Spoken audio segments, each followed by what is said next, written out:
હાથીગઢમાં પરિણીતાની ન્યાયની માંગ. સાસરિયાઓ દ્વારા ધમકી અપાતી હોવાના ગંભીર આક્ષેપ. અમરેલી હાથીગઢ ખાતે પોતાના સાસરી ન્યાય અને હક માટે છેલ્લા 8 મહિનાથી બેઠેલા દયાબેન બી રામાણીએ આક્ષેપ કર્યો છે કે તેમને સસરા વાલજીભાઈ અનુભાભા અને તેમના માણસો દ્વારા મારી નાખવાની અને ખોટા કેસમાં ફસાવાની ધમકીઓ અપાઈ રહી છે, જેથી જો તેમને તેમના પિયર પક્ષ કે કંઈ પણ થશે તો તેની સંપૂર્ણ જવાબદારી સાસરિયાઓ તેમજ આંખ આડા કાન કરતી પોલીસ અને તંત્રની રહેશે. આ અંગે એસપી સાહેબને લિખિત રજૂઆત કરી તેમણે માંગ કરી છે કે તેમના પતિ વિપુલભાઈની સામે લાવી પ્રશ્નનું નિરાકરણ કરી તેમને સાથે રહેવા મોકલવામાં આવે. સસરાએ પચાવી પાડેલા દાગીના અને કર્યાવર પરત આપી તેમનો હક અપાય અને જ્યાં સુધી પતિ ના આવે ત્યાં સુધી સસરા ઘરનું તાળું ખોલાવી ઘરમાં રહેવાની તેમજ ખાવા પીવા સહિતના ભરણ પોષણની સંપૂર્ણ વ્યવસ્થા કરી આપે તેવી પરિણીતાએ માંગ કરી છે. Bureau report, good news 24, Ramesh સત્યની સાથે. નામ છે અને કયું ગામ છે અને તમે કેટલા સમયથી અહીંયા બહાર બેઠા છો? મારું નામ દયાબી રામાણી છે. મારું સાસુ અહીંયા હાથીગઢ છે અને હું અહીંયા છેલ્લા 2.5 મહિનાથી બેઠી છું ન્યાય માટે. જોકે મને હજી સુધી કોઈ ન્યાય મળ્યો નથી. અને મેન મારા સસરા છે તાળા મારીને ભાગી ગયા છે, એ ડેલા બાર તાળાબંધ મકાનની બહાર હું બેઠી છું ન્યાય માટે. અવારનવાર મારા ઉપર ધમકીઓ અપાવે છે મારા સસરાના અનુભાભાના માણસો. મને આવીને એવું કહે છે કે તમારા સસરા વાલજીભાઈ અને અનુભાભાઈ અમને મોકલ્યા છે તો અહીંયાથી વહી જા, નકર તારા ઉપર મોટા ખોટા કેસ કરવામાં આવશે, તને ખોટા કેસમાં ફિટ કરી દેવામાં આવશે. તું જે કાંઈ તારી યારે જે કાંઈ થયું છે એ તું ભૂલી જા, જે થઈ ગયું તારે ભોગવવું જ પડશે. તો અહીંથી વહી જાય. એને સામે આખા હાથીગઢ ગામમાં કે આખા અમરેલી જિલ્લામાં કોઈ નથી બોલતું. એની પાસે પૈસા છે, એની પાસે મોટી લાગવાગ છે, એ રાજકીય લોકો છે, કોઈનું કાંઈ ન થવા દેતા, તારું કાંઈ નહીં આવે. અમે એને કીધું કે અમારે યારે છેલ્લા 15-17 વર્ષથી આવો અન્યાય થઈ રહ્યો છે. અને છેલ્લે મારી બેબી નાની થઈ, નાની હતી ને જે બનાવ જે ઘરમાં બન્યો જે રાત્રે, જો કે મેં અગાઉ પણ કીધેલું છે, ફરિયાદમાં પણ આપેલું છે, કોર્ટમાં પણ આપેલું છે, જેની અમારી પાસે નકલ પણ છે. અમે હાઈકોર્ટમાં પણ આપેલું છે જે તે સમયે, અને લીલિયા કોર્ટમાં પણ છે. તમે જોઈ શકો છો, સર્ટિફાઈડ નકલ છે આપણે કોર્ટના સહી સિક્કાવાળી. અમે એમાં જે બનાવ અમારે યારે પહેલેથી તે છેલ્લે લગી જ્યાં લગી બન્યો ત્યાં લગી અમે દીધેલું છે. અને અત્યારે પણ જે બની રહ્યું છે એ અમે હાલમાં પણ આપીએ છીએ.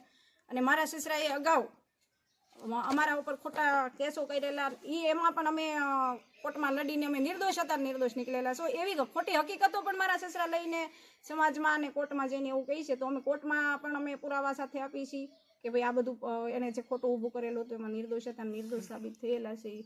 અને અમે અમારી જે હકીકત સત્ય હકીકત છે એ બધાને આપી છે અને કહીએ છીએ, એના પુરાવા પણ છે. અને ત્યાર પહેલાં મારા સસરા આપણે છાવરકુંડલા કોર્ટમાં છૂટાછેડા માટેની પણ દરખાસ્ત લઈને ગયેલા અને એને ફરિયાદ દાખલ કરેલી. 2019માં દાખલ કરેલી ને છે 21 સુધી કેસ હાલેલો. અને અમે અમારી દીકરી સાથે અહીંયા રહેવા માંગતા હોય, અમારે ને અમારા પતિ સાથે કોઈ વાંધો ન હોય. જે બનાવ જે રાત્રે બનેલો મારા સાસુને અનુભવનો એ અમે જોઈ ગયા ને એને ખરાબ માંગ કરી મારી પાસે, એ અમે સ્વીકારી નહીં. એટલે આવું પણ કરેલું છે, એનો પણ મારી પાસે જે પુરાવા છે, ડોક્યુમેન્ટ છે. અને એ કેસ પણ એ લોકો મતલબ હારી ગયા છે.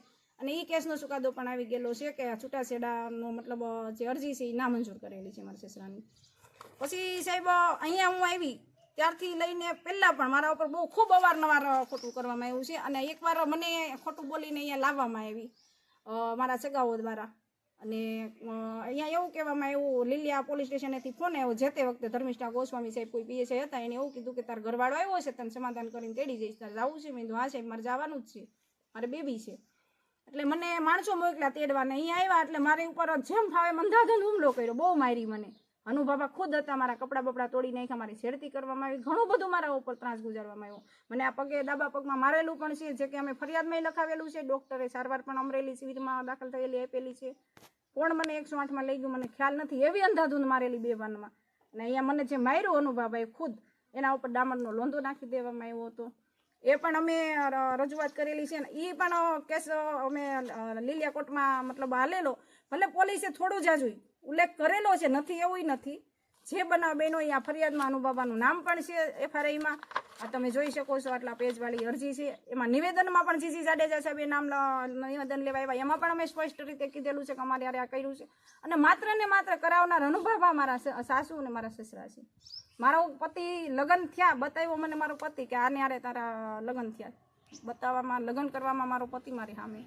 મારી દીકરી પણ મારા પતિથી મને થઈને પછી એવું કહેવામાં આવે કે હવે તારે બીજા વ્યક્તિ યારે ખરાબ સંબંધમાં રહેવાનું છે. બીજા વ્યક્તિ એટલે મેં જે તે નામ ફરિયાદમાં પણ આપેલું છે અને અરજીઓમાં પોલીસને, કલેક્ટરને, જજ સાહેબને પણ મેં આપેલું છે અને કીધેલું છે. અને બનાવ મારે યારે ખરેખર સત્ય ઘટના બનેલી છે, આ એ મેં રજૂઆત કરી છે, છતાંય મારું કોઈ ધ્યાને લેવામાં નથી આવતું. અને ને માત્ર મને પીસવામાં એટલા માટે આવી રહી છે કે મેં જે હકીકત હતી, જે ખરાબ માંગ હતી, એનો વિરોધ કર્યો. વિરોધ એટલા માટે કે કોઈ પણ છોકરી હોય, કોઈ પણ સમાજની દીકરી હોય, કોઈ પણ મહિલા હોય, તો આ ખરાબ ને ગંદી માંગ કોઈ ન સ્વીકારે, કે જો મેં પણ નથી સ્વીકારી. અને હું આપના માધ્યમથી કહેવા માંગુ છું, આ નહીં, કોઈ પણ વ્યક્તિ મારી માં ખરાબ માંગ કરે કે ખરાબ કહે છે તો હું કોઈનું સ્વીકારવામાં નહીં આવે. એટલા માટે કે મારો પતિ એક જ વ્યક્તિ છે બધાની.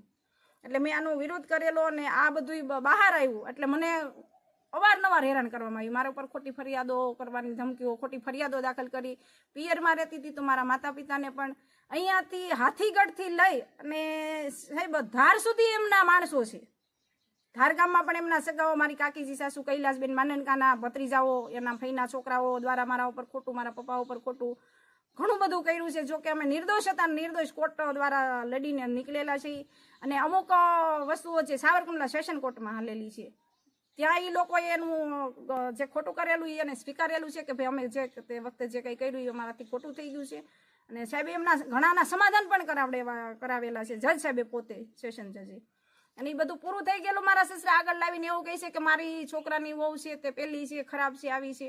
પણ એના ટોટલ પુરાવા છે ને જરૂર પડે તો વધુ પણ હું આપીશ.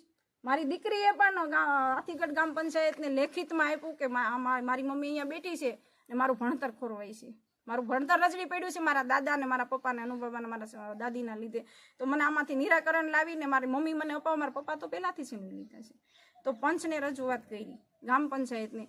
તો પંચોમાં કોણ આવે છે? અનુબાબાના સગા ધોરાજીયા 4-5 ભાઈઓ આવે છે અને નિલેશભાઈ એ એવું કહે છે કે હું સરપંચ છું. ભાઈ નિલેશભાઈ ખુદ અમને જાણવા મળ્યું કે નિલેશભાઈ સરપંચ નથી, એમના વાઈફ છે. તો અમે એક અરજી પણ આપી હતી, અમારી બેબીએ પણ આપી અને અવારનવાર રજૂઆત કરીએ તો એમ કહે છે કે સરપંચ તો પાયલબેન ધોરાજીયા છે, નિલેશભાઈને પણ અમને છે તો ખરેખર નિલેશભાઈ ધોરાજીયા જ કરી દેશે. સરપંચ તરીકે રિસીવ કોપીમાં નિલેશભાઈ ધોરાજીયાની સહી હોય છે. અને ખુદ નિલેશભાઈ એવું અમને કીધેલું છે કે તમે અહીંયાથી વયા જાઓ, તમે બેહી ન શકો, તમે પૈસા બોલો. હું પૈસા માટે નથી આવી, હું મારા ન્યાય માટે અને મારા હક માટે આવીશું. મારો પિયર તરફથી મળેલો ઘરેણું, કરિયાવર, સોના ચાંદીના દાગીના તેમજ સગાવાલાએ જે દીધેલી ગિફ્ટ વસ્તુઓ, ચીજ વસ્તુઓ બધું જ મારા સસરાની અંડરમાં છે. બધું જ મારા સસરા પસાવીને બેઠા છે. મને કોઈ વસ્તુ નથી મળી. ભરણ પોષણનો કેસ હાલેલો હોય, કોર્ટે હુકમ કરેલો હોય છે, છતાંય ઘણા વર્ષોથી લગભગ અંદાજિત 4.5 લાખ જેવું ભરણ પોષણની રકમ સડક હોય તે પણ નથી ભરવામાં આવી. અને ઉલટાની મને દબાવવામાં આવે તો અહીંથી વૈસા ન કરતા રહો, પણ મોટામાં મોટો અમે કેસ કરશું. અનુબાબા ખુદ એના માણસો પાસે ફોન કરાવડાવે અને એવું એનો માણસ એમ કે મારી બાજુમાં જ અનુબાબા બેઠા છે, એને મને કીધું તું અહીંથી વહી જા. મેં કીધું ભાઈ હું ક્યાં જાઉં? મારું ઘર જ આ છે, મારું કોઈ નથી આ દુનિયામાં, મારો પતિ જ મારો પરમેશ્વર છે.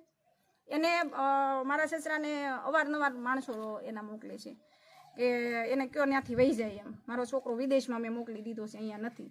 તો અમારી એક રજૂઆત છે, અમે પીએમ સાહેબને પણ લેખિત ને મૌખિક ને બધું જ મોકલ્યું છે, પુરાવા સાથે મોકલ્યું છે. તો ત્યાંથી કોઈ આપણે લીલિયા પોલીસમાંથી સાહેબો આવે છે, એમાં કોઈ બીટ જમાદાર ટીલાવત બાપુ હતા, એમની હારે પણ કોઈ હતા. એને એવું કીધું કે પીએમઓમાંથી અમને પણ આ કાગળ ઉતરો છે ને એમાં તમે શું કહેવા માંગો છો? તો મેં સાહેબને એવું કીધું કે સાહેબ હું કાંઈ કહેવા નથી માંગતી, કહેવા ખાલી એટલું જ માંગુ છું કે મારી હારે બહુ ઘોર અન્યાય થઈ રહ્યો છે, અત્યાચાર થઈ રહ્યો છે. એમાં અમે સહાયતા માંગી છે પીએમ સાહેબ પાસે કે પીએમ સાહેબ મને મારી સહાયતા કરો ને મને આ ત્રાસમાંથી મુક્ત કરો અને મને ન્યાય અપાવો. તો સાહેબે એવું કીધું કે તમે શું કહેવા માંગો છો? કાંઈ નહીં, મને ન્યાય નથી મળ્યો અને સહાયતા નથી મળી, તો તાત્કાલિક મને સહાયતા કરો, મારા પ્રશ્નનું નિરાકરણ લાવો. આવું મેં એમને કીધું. પછી મને પાછું પીએમઓમાંથી ફોન આવે છે કે બેન તમને કંઈ સહાયતા કે કંઈ મળ્યું છે કે તમારો કોઈ પ્રશ્નનું નિરાકરણ થયું? મેં કીધું નહીં સાહેબ, હું તો હતી ને 2.5 મહિના થઈ ગયા. આ ન્યા ને ન્યા એની જગ્યાએ બેઠી છું, ભૂખી તરસી. કોઈ વ્યક્તિ મદદ કરે કે ન કરે, મારી તો લડાઈ છે, મારે યારે છે, અન્યાય થયો છે. અને ખાસ કરીને સાહેબ હું એટલું કહેવા માંગીશ કે મારા લગ્ન, મારી સગાઈ મારા પતિ જોડે કરાવવામાં આવી. મારી દીકરી મારા પતિથી મને સંસારમાં થઈ, પછી મારા પતિને મારાથી અલગ હાવ. જોકે શરૂમાં એવું જ કર્યું હતું, થોડો દિવસ, બે ચાર દિવસ વાર તહેવારમાં લાવે અને પાછા મોકલી દઈ સુરત ધંધાથી.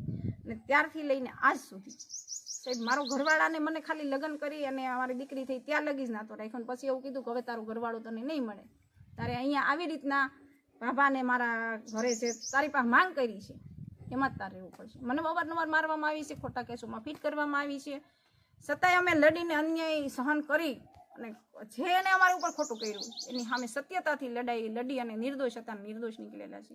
આગળ શું માંગ છે તમારી?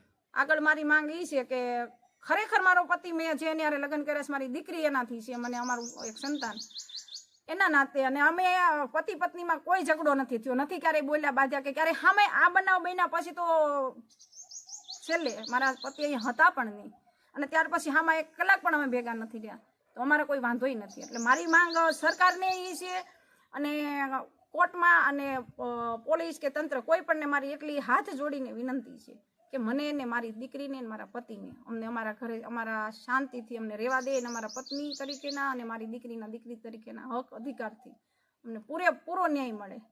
અને સરકાર પાસે એક એવી માંગણી છે કે અમારા ઉપર ખોટી ફરિયાદો દાખલ કરવાની, ખોટી કેસમાં ફિટ કરી દેવાની, ખોટી રીતે કનડગત મારી નાખવાની કોશિશો છે. હું અહીંયા સૂતી હતી તો મને મારા અહીંયા જે ડેલાની આગળ ત્યાં મને રોંધીને મારી નાખવાની કોશિશ કરવામાં આવી. ગોદડાથી મોઢામાં ડૂસો દઈ અને ગળું પકડી અને ગળું દબાવીને મારવાની કોશિશ કરવામાં આવી. અને જેમ તેમ કરીને અમે બસાવવાની કોશિશ કરીને 12 પોલીસ બેઠા હતા, એમણે પણ આવીને જોયું તો એને મોઢું તો ન જોઈ, દોડતા ભાગ્યો તો એ નામ ખાલી દેતો ગયો કે અમને અનુભાભાને તમારા સસરાએ મોકલ્યા છે, તો અહીંથી વહી જા, નકર તને મારી નાખતા વાર નહીં લાગે. માંડ મારો જીવ બસ્યો છે સાહેબ. આવું પણ થયેલું છે. અમે પોલીસમાં ફરિયાદ પણ આપેલી છે, નથી ફરિયાદ લેવામાં આવતી, નથી આરોપીને પકડવામાં આવતા, અને ખરેખર અમે નિર્દોષ થઈને અમને લોકોને ખોટા કેસમાં ફિટ કરી દેવાની, ખોટી ધમકીઓ, ખોટી રીતે મારને કનડગત છે. તો ખરેખર જે આવું કરે છે ને જેના પુરાવા છે, જે લેખિતમાં નામ મૌખિક અને એવિડન્સ સાથે આપેલા છે, તો એમના ઉપર તાત્કાલિક ફરિયાદ દાખલ કરવામાં આવે અને એમની ઉપર કડકમાં કડક કાર્યવાહી કરવામાં આવે. નાના જે વ્યક્તિ આને હારે જોડાયેલા છે, કે જેના કોન્ટેક્ટમાં જે વ્યક્તિ છે, જે મેં નામ આપ્યું કે હનુબાબા મારા સસરા, કે જે વ્યક્તિઓ હુમલા કરવા આવે છે એ અને મારી સાસુ, આ બધાના ફોનની કોલ ડિટેલો તાત્કાલિક કઢાવવામાં આવે અને ઊંડાણપૂર્વક તપાસ કરવામાં આવે અને મને ન્યાય આપવામાં આવે. અને બીજું એ હું કહેવા માંગુ છું કે જે વ્યક્તિ મારી મદદ કરે છે, જોકે પહેલાં શરૂમાં લોકો ડરતા હતા ને એવું કહેતા હતા કે અહીંયા તો ખાલી અનુભાભા કે એટલું થાય છે બેન, અને અમે જાણવી છીએ તારી યારે આ બધું થાય છે, તો નિર્દોષનું અમે જોઈને પાપ કરવી છીએ, તારી મદદ નથી કરી શકતા. પછી શરૂમાં બધા ડરતા હતા, પછી કોઈ તાવડી દઈ ગયું, કોઈ પાટલી વેવણું દઈ ગયું, કોઈ 2 ડીશ દઈ ગયા, કોઈ ખાટલો આપ્યો કે બેન તું અહીંયા ફૂજે. હવે અમે થોડુંક હિંમત કરીએ છીએ કે આ દીકરી ઉપર ખોટી રીતે અન્યાય થઈ રહ્યો છે, અને મને એક વિશ્વાસ છે, કોઈ ઉપર નહીં પણ મને નરેન્દ્રભાઈ ઉપર એ વિશ્વાસ છે, અને આ પોલીસ ઉપર પણ ભરોસો છે કે જો કે અહીંયાની પોલીસ જે કંઈ કરતી હોય, જેના અંડરમાં રહીને મને હેરાન કરતી હોય, કરાવતી હોય, પણ ઉપરની જે પોલીસ છે, જે સાહેબો છે, અધિકારીઓ છે, ગાંધીનગર છે કે દિલ્હી છે, અમિતભાઈ શાહ છે, એમના ઉપર મને પૂરો ભરોસો છે કે મને ન્યાય મળશે. અને બીજું હું એ કહેવા માંગુ છું, મારી ટૂંકમાં એક એવી વાત છે કે જે કંઈ બનાવ બન્યો ને એનું માત્ર ને માત્ર કારણ મારા સાસુ અનુભાભાન મારા સસરા છે. મારો પતિ ત્યારે અહીંયા નહોતો ને આજે પણ નથી. તો હું એક સરકારને, બીજેપીને ખાસ કરીને એક નમ્ર વિનંતી કરવા માંગુ છું, જે સત્તામાં છે સરકાર, એમને અહીંયા અમરેલીનું હોય, લીલિયાનું હોય કે પછી રાજ્યનું કે આપણે કોઈ પણ લેવલનું રાજકારણ હોય બીજેપીના, હરેક નેતાને કહેવા માંગુ છું કે મારા સસરા બીજેપી એક નેતા તરીકે જો આટલી બધી મારી હારે આટલી બધી ઘોર દરકારીને ખોટો અન્યાય કરતા હોય, ખોટી રીતે હેરાન પરેશાન કરતા હોય, ખોટી રીતે આટલી બવાલમાં ફિટ કરી શકતા હોય, તો વિચાર કરો બીજા કોઈ વ્યક્તિને કેટલું હેરાન કરતા હશે, અને કોઈ વ્યક્તિ હારે ગલત કરીને કોઈ વ્યક્તિ અવાજ ઉઠાવે તો એની કઈ દુર્દશા કરતા હશે. તો તાત્કાલિક મારા સસરા ઉપર તપાસ કરાવે ને તાત્કાલિક ધોરણે કડકમાં કડક કાર્યવાહી કરાવે અને તાત્કાલિક પણ એને જે બીજેપીના હોદ્દા ઉપર છે એના ઉપરથી સસ્પેન્ડ કરવામાં આવે, તાકી મારા જેવી કોઈ નિર્દોષ દીકરી કે નિર્દોષ માણસ ન પીસાઈ જાય. રાજકીય આડને લીધે, રાજકીય પાવરના લીધે ઘણી બધી મહિલાઓ, ઘણા બધા લોકોને આનો અત્યાચાર સહન કરવો પડ્યો. એમનો જીવતો જાગતો હું ને મારી દીકરી એક ઉદાહરણ છે, જીવતો જાગતો કિસ્સો છે કે અમારી યારે આટલી હદે કર્યું છે તો આ કોઈ બીજા વ્યક્તિ યારે પણ કરશે. એટલા માટે હું ખાલી કહેવા માંગુ છું કે તાત્કાલિકપણે ભાજપ સરકાર પણ મારા સસરા ઉપર કડકમાં કડક કાર્યવાહી કરાવે, કડકમાં કડક તપાસ કરાવે, ઊંડાણપૂર્વક તપાસ કરાવે, એમના ફોન કોલોની ડિટેલો કઢાવે અને અમને જલ્દીમાં જલ્દી ન્યાય અપાવે. અને બીજું એ કહેવા માંગુ છું કે મને એને એમ કીધું છે ગમે એમ કરીને તને અહીંયાથી મારી નાખવામાં આવશે, જીવતી નહીં જાતે બધું સતું કર્યું છે અમારું. મેં સતું નથી કર્યું, મારી ઉપર જે વીત્યું છે ને તમે જે કરો છો ને એ જ મેં વાત કરી છે, મારી હારે બન્યું છે, બની રહ્યું છે એને મારી હારે સાહેબ ખોટું કરવામાં કોઈ કસર બાકી નથી રહી. અમે મૂંગા મોઢે સહન કર્યું છે, એટલા માટે કે અમે અમારી એક દીકરી છે ને અમે હાવ નિર્દોષ છીએ, વગર વાકે અમને આ સજા દેવામાં આવી રહી છે, ટોટલ વસ્તુ અમારાથી છીનવી લેવામાં આવી છે. એટલે આ દેશના મીડિયા હરેક સમાજના આગેવાનો હરેક સમાજના ભાઈઓને હું વિનંતી કરું છું, આવાહન કરું છું કે મને મદદ માટે આગળ આવો. અને આ લોકો ખોટી રીતે દીકરાની વહુને જો આટલું પીસતા હોય, પુત્રવધુને આટલી પીસતા હોય કોઈ બીજા વ્યક્તિના હવાલે કરવા માટે થઈને, તો વિચાર કરો બીજા વ્યક્તિનું આ શું નહીં કરે. આ રાજકીય પાવરના આડમાં ઘણા વ્યક્તિને પીસી નાખ્યા છે અને મને ખુદ પીસી રહ્યા છે. કોઈ આગળ આવતું નથી, કોઈ બોલતું નથી, બધાએ મૌન ધારણ કર્યું છે એટલા માટે કે બીજેપી કાર્યકર છે. બીજેપીમાં કોઈ એવો ઉલ્લેખ છે કે કોઈ દીકરી એનો ન્યાય માંગે, એનો હક માંગે અને એના પતિ માંગે, એના પતિ હારે રહેવા માંગે તો એ ગુનો છે. અને કોઈ ખરાબ નજર કરે અને ખરાબ શરીર દેહ વેપારની માંગ કરે અને એ ના પાડે તો એના માટે આટલું બધું કરવાનું એવું કોઈ સંવિધાનમાં કે કોઈ કાયદામાં લખેલું છે? જો મારા ઉપર આટલું બધું ગુજારવામાં આવી રહ્યું છે અને ગુજાર્યું છે તો આમાંથી મને ન્યાય આપે. અને ખરેખર હું નરેન્દ્રભાઈને કહેવા માંગુ છું કે આવા વ્યક્તિ કાર્યકરો આખી પાર્ટીને બગાડે છે અને આખા પાર્ટીને અત્યારે ખરાબ કરી રહી છે. તો આવા વ્યક્તિને તાત્કાલિકપણે સસ્પેન્ડ કરવામાં આવે, તાત્કાલિકપણે મારી આ જે મેટર છે એનું નિરાકરણ લાવવામાં આવે ને અમને પૂરેપૂરો ન્યાય આપવામાં આવે. બસ સરકાર પાસે અને આ નેતાઓ પાસે અને બીજેપી કાર્યકરો પાસે પણ મારી આ જ માંગ છે. બસ.